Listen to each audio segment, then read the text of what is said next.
আসসালামু আলাইকুম, কেমন আছেন সবাই? আশা করছি ভালো আছেন। আশা স্টোরিতে আবার একটা নতুন রেসিপিতে আপনাদের স্বাগত। এখানে আমার বাড়িতে অনেকগুলো গাজর ছিল, তো সবাই বরাত চলে আসছে, তাই গাজরটা হালুয়া আপনাদের সঙ্গে শেয়ার করছি।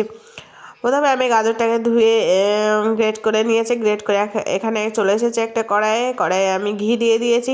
হালুয়া মানেই তো ঘি দেওয়ার পরে আমি গরম মশলা, দারচিনি আর লবঙ্গ দিয়ে তেজপাতা দিয়ে দিয়েছি। তারপরে দিয়ে দিয়েছি মানে কিশমিশগুলো একটু ভেজে নিলাম। তারপরে গ্রেট করে রাখা গাজরগুলো আমি দিয়ে দিব। গ্রেট করে রাখা গাজরগুলো আমি দিয়ে এইভাবে ভেজে নেব। ভাজাটা একটু শুকনো শুকনো হলে আমি দিয়ে দেবো দুধ। এখানে দুধের পরিমাণটা বেশি হলে গাজরটা খেতে ভালো লাগবে, আর যেহেতু গাজরটা মিষ্টি তাই চিনির পরিমাণটা একটু কমই লাগবে।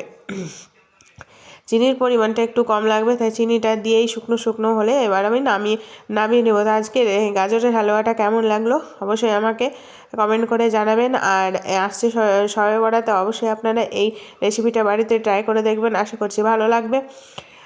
আজকে এই পর্যন্ত, আবার আসবো একটা নতুন রেসিপি নিয়ে। ততক্ষণ পর্যন্ত ভালো থাকবেন, সুস্থ থাকবেন, নিজের প্রতি খেয়াল রাখবেন। আল্লাহ হাফেজ।